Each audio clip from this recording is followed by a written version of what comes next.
இப்போ விழிப்புணர்வு சரியா இல்ல. இப்ப இதெல்லாம் வந்து அதாவது கிராமத்திலிருந்து நகரத்துக்கு வந்துச்சு அப்படின்னா, மக்கள் அத யூஸ் பண்ணாங்கன்னா, இவங்க 500 பேர் ஸ்ப்ரெட் பண்ணவே வந்து எல்லாருக்குமே வந்து சப்போஸ் இந்த 500 பேர் 1000 பேர் ஸ்ப்ரெட் பண்றாங்க. இது அவங்களுக்கு தான் சாப்பிட்டுக்கிறாங்களா? இல்ல வெளிய வச்சு குடுக்குறாங்களா? அவங்க சாப்பிடுறது போக மீதி என்ன பண்றாங்க? அரசாங்கம் எப்படி எடுத்துக்குவாங்கன்னா, அரசாங்கத்துக்கு தெரியும். இது மாரி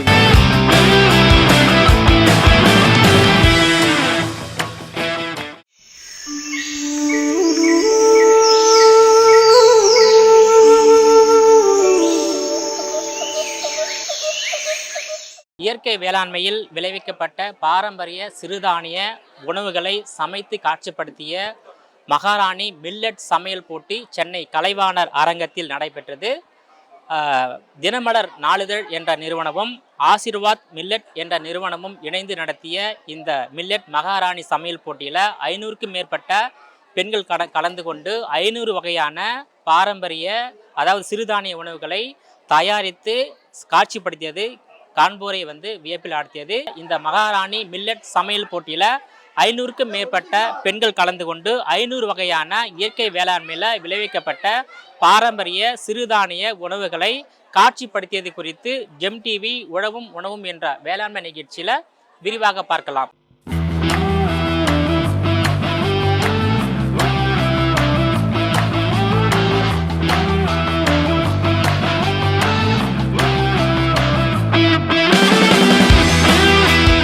பாரம்பரிய உணவு, சிறுதானிய உணவு, குறிப்பாக வந்து இயற்கை வேளாண்மையில் விளைவிக்கப்பட்ட உணவு பற்றிய உங்கள் கருத்து என்ன சார்?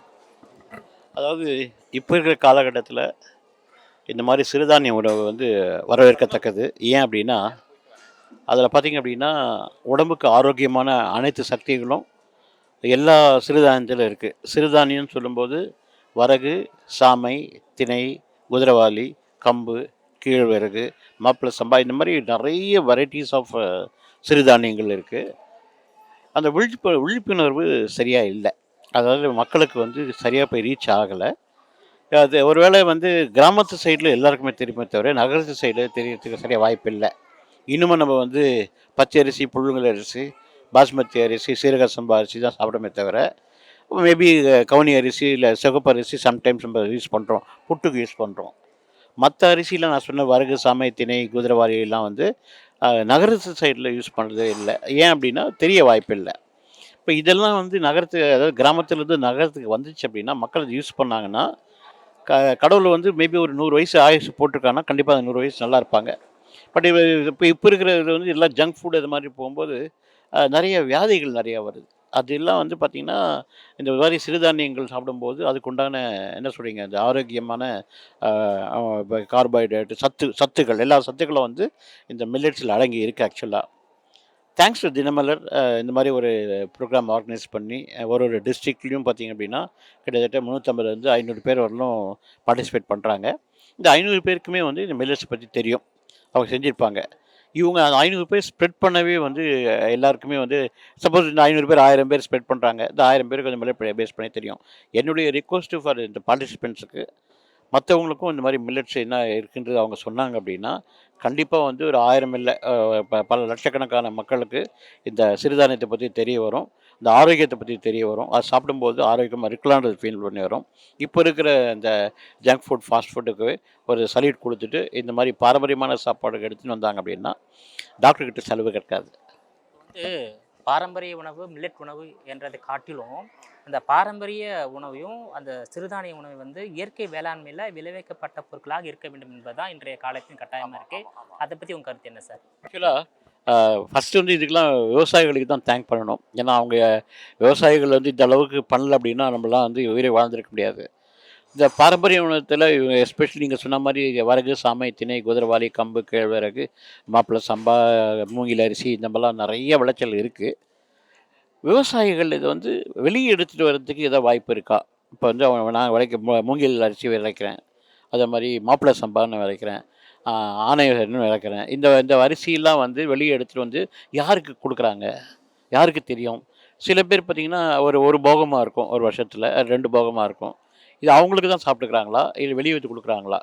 அவங்க சாப்பிடுறது போக மீதி என்ன பண்றாங்க? இது வந்து வெளிய எடுத்துட்டு வந்தாவே, நான் சொல்றது மூங்கில் அரிசி ஆகட்டும், அ அது குதிரவாளி ஆகட்டும், மாப்பிள சம்பா ஆகட்டும், இந்த மாரி அரிசி வெளிய எடுத்து வந்தா மக்களுக்கு விவசாயிகள் மூலியமா இந்த மாரி அரிசிகள் வெளிய வரும்போது, இந்த மாரி இருக்கா இப்ப சின்ன சின்ன இப்ப நான் சொல்றது வந்து காலேஜ் பசங்களுக்கோ, இல்ல ஐடி பசங்களுக்கோ, இது மாரி அரிசி வந்து தெரியறதுக்கு வாய்ப்பே இல்ல. இந்த விவசாயிகள் இது பயிரிட்டு வெளிய எடுத்துட்டு வரும்பொழுது, அதுக்கு உண்டான மகிமை தனியா இருக்கு. கண்டிப்பா இருக்கு ஆக்சுவலா. ஸோ அது எடுத்துட்டு வரணும்னு நான் ஃபீல் பண்றேன் ஆக்சுவலி. இயற்கை வேளாண்மையில விளைவிக்கப்படுகின்ற பொருட்கள் மீதான விழிப்புணர்வு இன்னைக்கு நகர மக்கள் மத்தியில எந்த அளவுக்கு அதிகரிச்சிருக்கு? இது எப்படி அடுத்த கட்டத்துக்கு கொண்டு போணும்? அதுக்கு வந்து மக்கள் என்ன பண்ணணும்? விவசாயிகள் என்ன பண்ணணும்? அரசாங்கம் என்ன பண்ணணும் சார்? இது வந்து நீங்க அருமையான கேள்வி எப்படின்னா, விவசாயிகளுக்கு முதல்ல வந்து இது மாரி விளைச்சல்ல பப்ளிக் எடுத்து வந்து குடுக்கணும். அதுக்கு வந்து அரசாங்கம் ஹெல்ப் பண்ணணும்.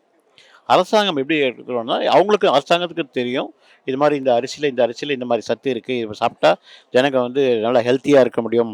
எந்த எந்த விதமான சப்ளிமெண்ட் சாப்பாடும் தேவையில்ல. இப்ப நான் ஒரு மூங்கில் அரிசியில ஒரு கஞ்சி செய்றேன். இல்ல இப்ப இதில சிவப்பு அரிசியில ஒரு புட்டு செய்றேன்.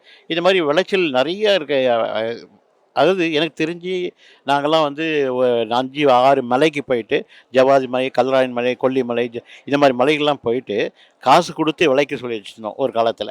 இப்ப அதே மாரி இப்ப கவர்மெண்ட் கொஞ்சம் ஸ்டெப் எடுத்து, எல்லா இடத்துலயும் இந்த மாரி ஆரோக்கியமான அ சிறுதானியங்கள விளைக்க சொல்லி, அது எடுத்துட்டு வந்து நகர மக்களுக்கு குடுத்தாங்க அப்படின்னா, கிராமத்து மக்கள் எப்படி ஆரோக்கியமா இருப்பாங்களோ, அதே மாரி நகரத்து மக்கள் வந்து ஆரோக்கியமா இருக்கிறதுக்கு நெறைய வாய்ப்பு இருக்கு. ஒரு சின்ன எக்ஸாம்பிள். இப்ப வயசானவங்க சப்போஸ் 70 வயசு ஆச்சு, கிராமத்தில இருக்காங்க. 75 வயசு பாட்டியம்மா இருக்காங்க, 80 வயசு பெரியவர் இருக்காரு. இன்னமும் வந்து பார்த்தீங்கன்னா, அவங்க ஒரு பித்தள பாத்திரத்தில பழைய சாதம், சின்ன வெங்காயம், பச்சை மிளகாய் எடுத்துட்டு போறாங்க. கிராமத்தில வந்து சாரி அந்த வயல்ல உழுறாங்க, நாட்டு நடுறாங்க. அது மத்தியானத்தில இந்த நீராகாரத்த சாப்பிட்டு, பழைய சாதம் சாப்பிட்டு, பச்சை வெங்காயமும், அந்த பச்சை மிளகாயும் சாப்பிட்டு கொஞ்சம் குழம்பு வச்சு சாப்பிடுறாங்க. திடகாத்தமா இருக்காங்க. 80 வயசுல வேலை செய்றாங்க. இதே நகரத்து மக்கள் பார்த்தீங்க அப்படின்னா, வேலை செய்ய முடியல. அது ஏன் அப்படின்னா, இந்த மாரி ஆரோக்கியமான சாப்பாடு நகரத்தில கிடைக்கல. இந்த மாரி கிடைக்கணும் அப்படின்னா, விளைச்சல் நல்லா இருக்கணும். அந்த விளைச்சல வந்து நகரத்துக்கு எடுத்துட்டு வந்து குடுக்கணும். அதனுடைய இம்பார்ட்டன்ஸ் அதாவது அதில முக்கியத்துவத்த கண்டிப்பா எடுத்து குடுத்தாங்க அப்படின்னா, இதுக்கெல்லாம் கவர்மெண்ட் ஒரு ரெஸ்பான்சிபிலிட்டி எடுத்துக்கிச்சு அப்படின்னா, கண்டிப்பா நகரத்து மக்கள் வந்து சந்தோஷமா இருப்பாங்கன்றது ஆணித்தரமான உண்மை. உங்க வீட்ல வந்து பாரம்பரிய உணவு, இயற்கை உணவு எந்த அளவுக்கு வந்து 3 வேளையிலும் இடம்பெற்றிருக்கு? அதாவது இன்னும் எங்க வீட்ல எ எங்க கிச்சன்ல பார்த்தீங்கன்னா, வரகு, சாமை, திணை, குதிரவாளி, கம்பு, கேழ்வரகு இது எப்பவுமே இருக்கும். இன்னமும் நாங்க சாப்பிடுற சாப்பாடு காலையில நீராகாரம், பழைய சாதம், அதே பச்சை மிளகாய், சின்ன வெங்காயம், கொஞ்சம் வத்த குழம்பு இத வச்சு சாப்பிடுவோம். கேழ்வரகுல களி செய்வோம். சண்டே ஆச்சுன்னா கேழ்வரகு அடை. அதே மாரி கம்புல வந்து கம்பு சாதம், இது தயிர் சாதம் தயிர் போட்டு சாப்பிடுவோம். அ குதிரைவாலியில வந்து நான் நெறைய பிரியாணி செஞ்சிருக்கேன். இன்னும் செய்றேன். அதே மாரி வரகு அரிசியில வெண்பொங்கல் செய்வோம். சாமை அரிசியில சர்க்கரை பொங்கல் செய்வோம்.